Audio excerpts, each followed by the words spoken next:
آزمائش پر پورا اترے، اور اللہ نے جس وجہ سے ان کو دوستی میں چنا تو آزمائشیں تو اور انبیاء علیہ السلام پر بھی آئیں اور وہ بھی ان آزمائشوں میں کامیاب ہوئے، لیکن ایک بنیادی خوبی جو ابراہیم علیہ السلام میں تھی کہ انہوں نے کبھی بھی اللہ کے حکم کے آگے کیوں نہیں کیا کہ اللہ آپ نے میرے اوپر یہ حکم کیوں نازل کیا، مجھ سے یہ کام کیوں لینا چاہتے ہیں۔ انہوں نے ہر حکم کے آگے سر تسلیم خم کیا، اور یہ بات اللہ تعالیٰ کو بڑی پسند ہے، کیونکہ جب انسان کی زبان سے کیوں نکلتا ہے پھر انسان اس حکم کی جو عظمت ہے وہ حاکم کی عظمت ختم ہو جاتی ہے، پھر انسان اپنی عقل کو استعمال کرتا ہے کہ یہ بات مجھے سمجھ میں آئے گی تو کروں گا ورنہ نہیں کروں گا۔ لیکن ابراہیم علیہ السلام کو اللہ تبارک و تعالیٰ نے کہا کہ میں نے جو آزمائش دی ہر آزمائش میں پورا اترے، کبھی اللہ کے حکم کے آگے کیوں نہیں کیا۔ اور جب آخری آزمائش آئی کہ بیٹے کو ذبح کرنا ہے، اس آزمائش میں بھی پورا اتر گئے، تو اللہ تبارک و تعالیٰ نے کہا کہ انی جاعلک للناس اماما، میں نے آپ کو پوری کائنات کے لیے امام بنا دیا ہے۔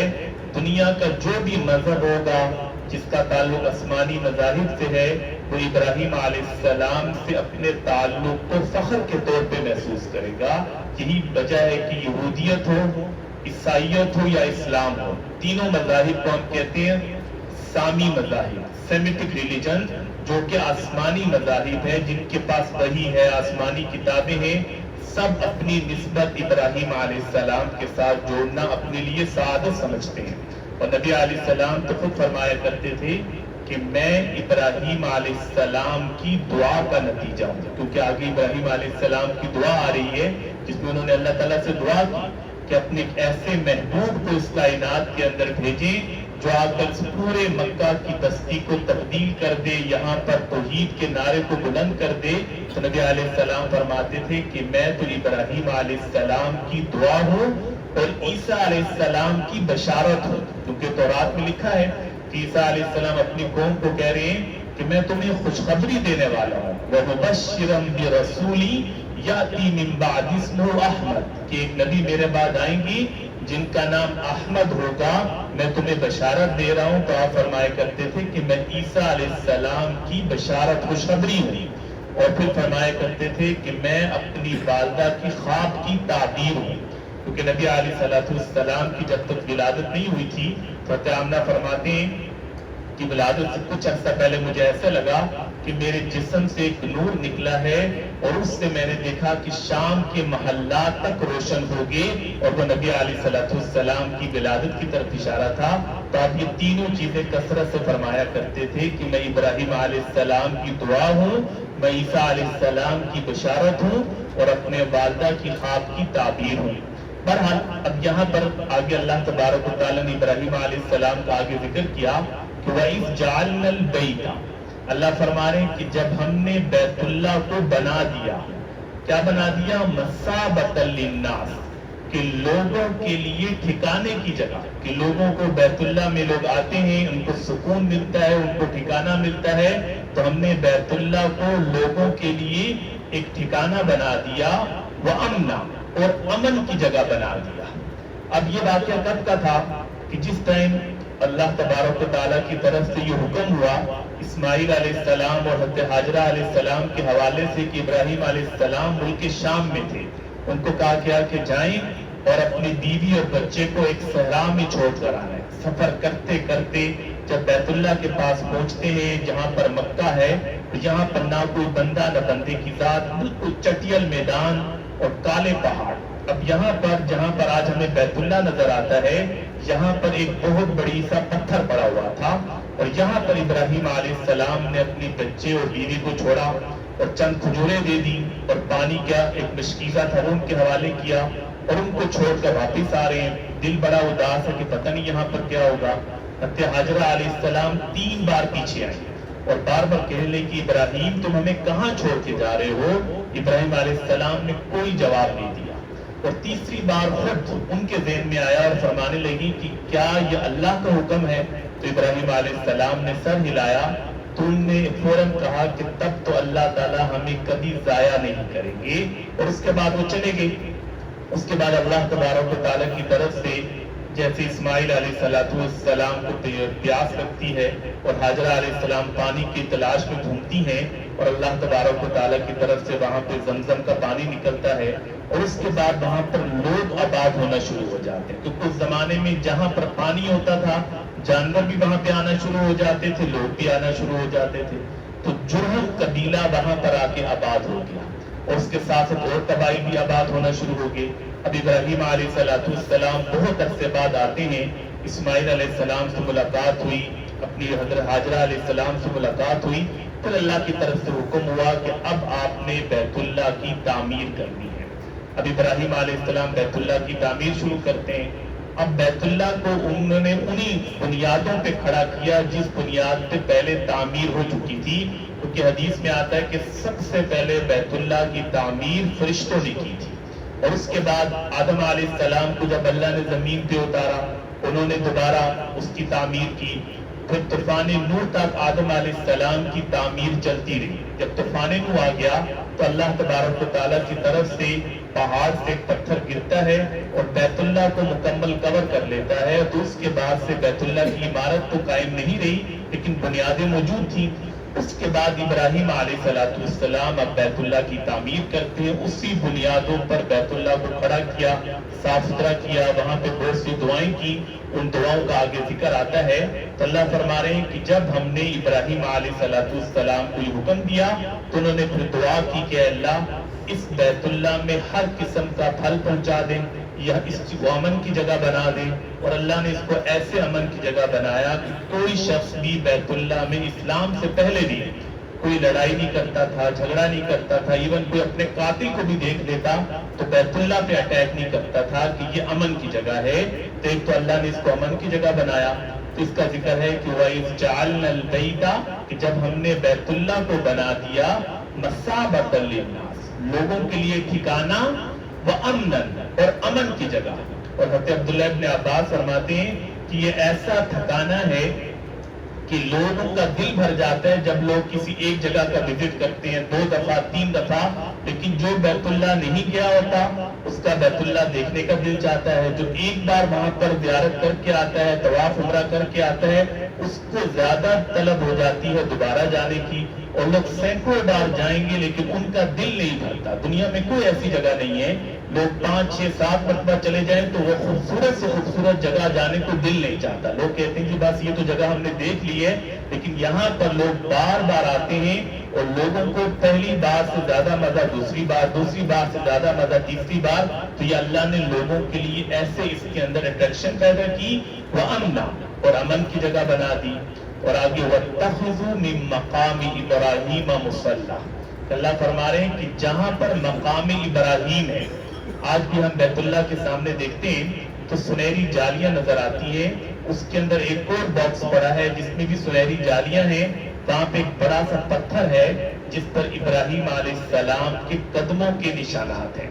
جب ابراہیم علیہ السلام بیت اللہ کی تعمیر کر رہے تھے تو جس پتھر پہ کھڑے ہو کے تعمیر کر رہے تھے اللہ تبارک و تعالیٰ نے اس پتھر کو اتنا فلیکسیبل بنا دیا کہ جب ان کو اونچا جانا ہوتا, کیونکہ بیت اللہ کی تو اونچائی بہت زیادہ ہے, پتھر اوپر ہو جاتا, نیچے جانا ہوتا تو نیچے ہو جاتا.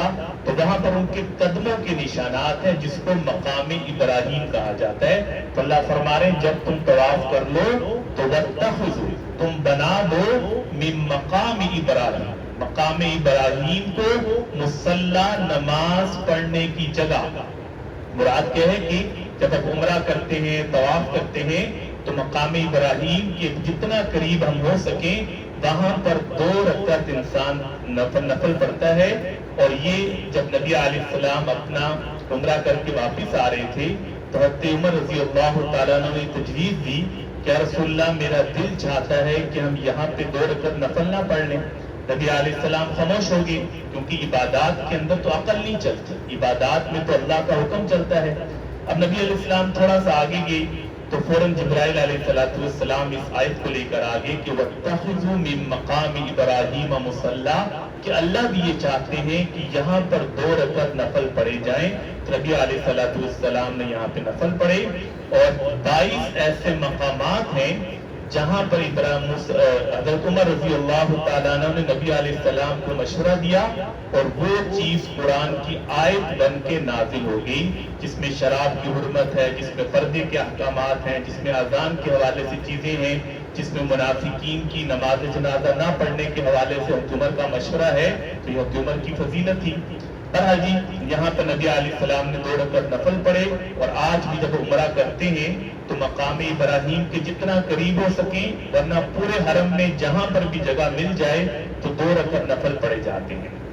اس کے بعد اللہ فرما رہے ہیں وَعَاہِدْنَا، کہ ہم نے وعدہ لیا، ہم نے حکم دیا اِلَىٰ ابراہیم کو وَإِسْمَاعِیل، اور ان کے بیٹے اسماعیل کو، کہ أَن طَهِّرَ بَیْتِیَ، کہ تم میرے گھر کو پاک صاف کر دو، للطائفین، طواف کرنے والوں کے لیے، والعاکفین، اور اعتکاف کرنے والوں کے لیے، والرکعی، اور رکوع کرنے والوں کے لیے، السجود، اور سجدہ کرنے والوں کے لیے۔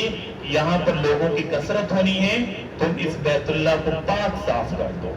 وَإِذْ قَالَ إِبْرَاهِيمُ، اور جب ابراہیم علیہ السلام دعا مانگ رہے ہیں، کیا کہہ رہے ہیں؟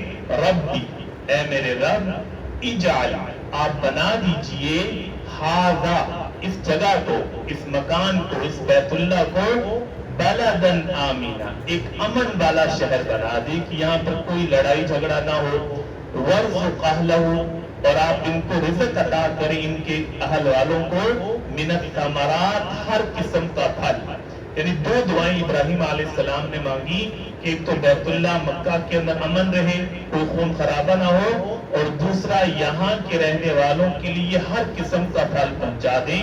اب اللہ تبارک و تعالیٰ نے ایسا انتظام کیا کہ جو بھی ہم میں سے بیت اللہ جاتے ہیں، کہ مکہ میں دنیا کا ہر پھل اللہ کی طرف سے پہنچا ہوتا ہے، چاہے وہاں پر اگتا نہیں ہے، لیکن وہاں پر اللہ تبارک و تعالیٰ نے دنیا کا جو بھی پھل ہے وہ مکہ میں بیت اللہ کے آس پاس ہمیں نظر آتا ہے۔ اور اس کی صورت کیا بنی کہ اللہ نے مکہ کی سرزمین کو تو ایسے ہی رکھا، لیکن اس کے پاس ایک طائف کا علاقہ ایسا ہے جہاں پر ہر قسم کے پھل اگتے ہیں، اور وہ سارا پھل مکہ میں آتا تھا، وہاں بھی لوگ اس کو خریدتے تھے، بیچتے تھے، تو اللہ نے وہاں کے رہنے والوں کو رزق بھی پہنچایا اور اس کو امن کی جگہ بھی بنا دیا۔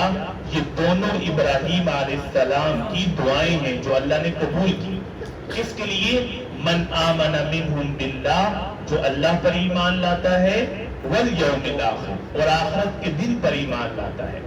قال، تو اللہ تعالیٰ نے فرمایا کہ ومن کفر، جس نے کفر کیا، فَأُمَتِّعُهُ قَلِيلًا، میں اس کو بھی فائدہ پہنچاؤں گا۔ یعنی اگر مکہ کے آس پاس کوئی ایسا شخص ہوگا جس کے دل میں نفاق ہے، جس کے دل میں کفر ہے، تو مکہ کی سرزمین اس کو بھی فائدہ دے گی، دنیا کا فائدہ سب کو ملے گا۔ ثم اضطره الى عذاب النار، لیکن آخرت میں پھر اس کو آگ کا عذاب ملے گا، وبئس المصیر، اور یہ بہت ہی برا ٹھکانہ ہے۔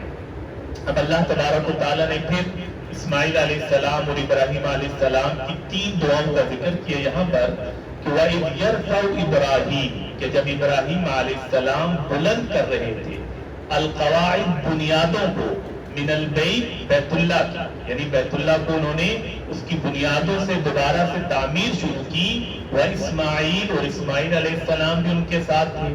اب پہلی دعا وہ کیا کر رہے ہیں؟ ربنا تقبل منا، اے اللہ ہماری اس عبادت کو قبول کر لیجیے، انک انت السمیع العلیم، اس لیے کہ آپ سننے والے ہیں، جاننے والے ہیں۔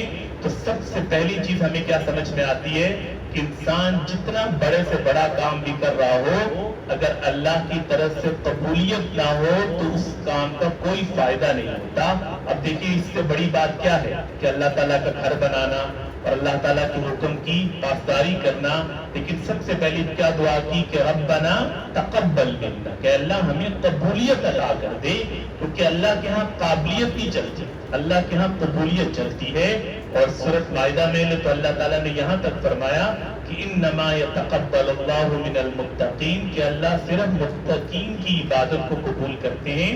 اس لیے جب بھی نیک عمل کریں تو سب سے پہلے یہ دعا پڑھنی چاہیے جو کہ ابراہیم علیہ السلام اور اسماعیل علیہ السلام اس دعا کو پڑھ رہے ہیں کام شروع کرنے سے پہلے، تاکہ دل کے اندر کوئی بڑائی بھی نہ ہو، دل کے اندر کوئی تکبر بھی نہ آ جائے کہ ہم بہت بڑا کام کر رہے ہیں، اور اللہ سے قبولیت کے لیے انسان دعا مانگ رہا ہے کہ ربنا تقبل منا، کہ اللہ ہماری اس کام کو قبول کر لیجئے، کیونکہ ایک سجدہ اللہ قبول کر لیں تو نجات کے لیے کافی ہے۔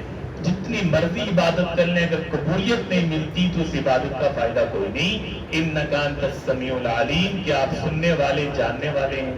اب اگلی دعا کر رہے ہیں، ربنا، اے ہمارے رب، وجعلنا مسلمین لک، ہم دونوں کو پکا مسلمان بنا دیں۔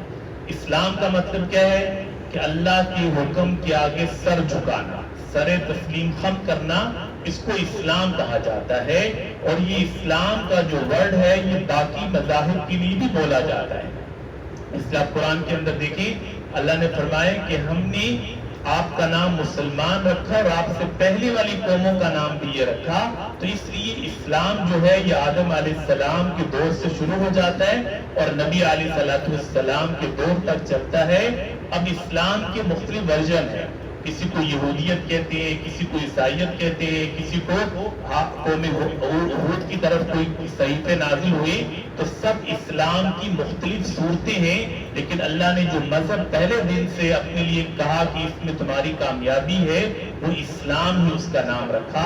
تو اس لیے یہ دعا کرتے ہیں کہ ربنا، اے ہمارے رب، وجعلنا مسلمین لک، کہ ہم دونوں کو مسلمان بنا دیجئے، ومن ذریتنا، اور ہماری اولاد میں سے امتن، ایک ایسی امت بنا دیں، مسلمۃ لک، جو کہ آپ کی تابعداری کرنے والی ہو، امت مسلمہ ہو۔ تو ظاہر ہے کہ نبی علیہ السلام کی امت کی دعا یہ ابراہیم علیہ السلام مانگ رہے ہیں، اور ہم کیونکہ بنو اسماعیل سے ہمارا تعلق ہے، نبی علیہ السلام بنو اسماعیل سے آتے ہیں، تو اسماعیل علیہ السلام اور ابراہیم علیہ السلام کی دعا قبول ہوتی ہے۔ اس کے بعد کہا کہ وَأَرِنَا مَنَاسِكَنَا، ہمیں حج کے مناسک بھی سکھا دیں کہ ہم نے حج کیسے کرنا ہے، بیت اللہ کو آباد کیسے کرنا ہے، وَتُبْ عَلَيْنَا، اور ہمارے ساتھ رحم والا معاملہ کیجیے، اِنَّكَ أَنْتَ التَّوَّابُ الرَّحِيمُ، اس لیے کہ آپ توبہ قبول کرنے والے اور رحم کرنے والے ہیں۔ پھر اگلی دعا مانگی، ربنا، اے ہمارے رب، وَبَعَثْ فِيهِمْ رَسُولًا، اس پورے علاقے میں، مکہ میں ایک ایسے رسول کو بھیج دیجیے، منہم، جن کا تعلق کسی علاقے سے ہو، کہ مکہ کے رہنے والے ہوں، اور وہ کیا کام کریں، یتلو علیہم آیات، کہ وہ قرآن پاک کی، آپ کی آیات کی یہاں پر تلاوت کریں، وَيُعَلِّمُهُمُ الْكِتَابَ، اور لوگوں کو کتاب کی تعلیم دے، یعنی قرآن کے اندر جو کچھ لکھا ہے، جو کتاب آئے گی اس کی تفصیل بتائیں، اس کی تفسیر بتائیں، والحکمہ، اور حکمت کی باتیں بتائیں، وَيُزَكِّيهِمْ، اور لوگوں کا تزکیہ کریں۔ تزکیہ کہتے ہیں اندر کی صفائی کرنا، دل کو پاک صاف کرنا۔ ابھی جو چار چیزیں ابراہیم علیہ السلام دعا مانگ رہے ہیں، یہ اللہ تبارک و تعالیٰ نے قرآن میں 3 جگہوں پہ ذکر کیا، اور یہ بتایا کہ نبی علیہ السلام کو جو ہم نے دنیا میں بھیجا، ان 4 مقاصد کو پورا کرنے کے لیے۔ پہلا مقصد کیا ہے، یتلو علیہم آیات، کہ لوگوں کو قرآن پاک کی تعلیم دینا۔ وحی نبی علیہ السلام پر آ رہی ہے، اب وحی کے الفاظ صحابہ کو یاد کروا رہے ہیں، یہ پہلا کام تھا۔ دوسرا کام کیا ہے، وَيُعَلِّمُهُمُ الْكِتَابَ، کہ صرف الفاظ یاد نہیں کروانے، اس کا مطلب اور مفہوم بھی سمجھانا ہے، کتاب کے اندر جو چیزیں ہیں وہ بھی سمجھانی ہے، والحکمہ، اور حکمت کی جو باتیں ہیں وہ بھی سمجھانی ہے، وَيُزَكِّيهِ، اور اندر کی صفائی کرنا۔ اندر سے مراد ہے کہ انسان کے اندر ایک جسم ہے اور ایک انسان کے اندر روح ہے۔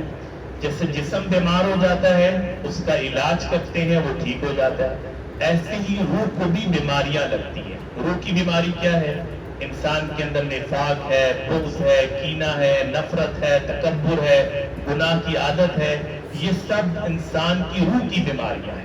اور نبی علیہ السلام ان بیماریوں کا بھی علاج کرتے تھے، جس کو کہتے ہیں تزکیہ نفس۔ آپ دیکھتے ہیں بہت سی حدیثیں آتی ہیں اور صحابہ آتے ہیں نبی علیہ السلام سے اپنی روحانی بیماریوں کا ذکر بھی کرتے ہیں۔ ایک صحابی، یا رسول اللہ، میرے اندر 3 برائیاں ہیں، آپ میری اصلاح کریں۔ آپ کے کہنے پہ ایک چھوڑ دوں گا، کہ میں جھوٹ بھی بولتا ہوں، شراب بھی پیتا ہوں، اور میں چوری بھی کرتا ہوں۔ اب یہ تینوں جرم ہے، مجھ سے چھوٹا نہیں جا رہا۔ آپ نے فرمایا کہ چلو ایسا کرو کہ تم جھوٹ بولنا چھوڑ دو۔ اور آپ دیکھیں نبی علیہ السلام گناہگاروں سے بھی کتنا پیار کرتے تھے، اور صحابہ کو آپ نے اتنا حوصلہ دیا تھا کہ وہ اپنی ہر بات آپ کے ساتھ ذکر کر لیتے. یہ نہیں کہ کوئی گناہگار ہے تو اس سے نبی علیہ السلام نفرت کر رہے ہیں اور صحابہ آ کے اپنے مسئلے ذکر کر رہے ہیں. اور وہ شخص کہتا ہے کہ رات کو میں نے سوچا کہ شراب پیوں یا چوری کروں، تو فوراً خیال آیا کہ نبی علیہ السلام سے وہ پوچھیں گے تو میں جھوٹ تو بول نہیں سکتا، سب کے سامنے یہ بات کروں گا تو بڑی انسلٹ ہوگی. تو دونوں کام اس کے چھوٹ گئے جھوٹ کو چھوڑنے کی وجہ سے. تو اس کو کہتے ہیں تزکیہ نفس، کہ انسان اپنے اندر کی جو برائی اور گندھ ہے اس کو صاف کرے. اور نبی علیہ السلام اس لیے فرمایا کرتے تھے کہ جسم کے اندر انسان کے جسم کے اندر ایک گوشت کا لوتھڑا ہے، اگر وہ ٹھیک ہو گیا تو پورا جسم ٹھیک ہو جائے گا، اور وہ خراب ہو گیا تو پورا جسم خراب ہو جائے گا. اور فرمائے کہ وہ دل ہے، اگر دل کو پاک صاف کر لیا تو سارے اعمال خود بخود پاک صاف ہو جائیں گی. اس کو کہا جاتا ہے تزکیہ نفس، کی انسان کے اندر کی صفائی کرنا. تو ابراہیم علیہ السلام نے جو دعا مانگی کہ ایک نبی کو بھیجے، ایک رسول کو بھیجے جو یہ 4 کام کرے. ربنا، اے ہمارے رب، وَبْعَثْ فِيهِمْ رَسُولًا مِّنْهُمْ، کہ اس مکہ کے اندر سے ایک ایسے رسول کو مبعوث کیجئے، یتلو علیہم آیات. پہلا کام کیا کریں کہ آپ کی آیات کی تلاوت کریں. قرآن پاک دیکھ کے پڑھ رہے ہیں، قرآن پاک زبانی یاد کرا رہے ہیں، ایک تو قرآنک ریسیٹیشن ہے. دوسرے نمبر پر وَيُعَلِّمُهُمُ الْكِتَابَ، کہ قرآن کی تفسیر بتائیں، ان کو سکھائیں کہ قرآن کے احکامات کیا ہیں، قرآن کے اندر کیا کیا مضمون آئے ہیں. والحکمہ، اور حکمت کی باتیں بتائیں. وَيُزَكِّيهِمْ، اور ان کا تزکیہ نفس کریں، ان کے نفس کو بھی پاکیزہ کریں. إِنَّكَ أَنْتَ الْعَزِيزُ الْحَكِيمُ، اس لیے کہ آپ بڑے ہی زبردست حکمت والے ہیں. اللہ تبارک و تعالیٰ سے دعا ہے کہ اللہ ہم سب کو قرآن کی سمجھ عطا فرمائے. وآخر دعوانا الحمد للہ رب العالمین.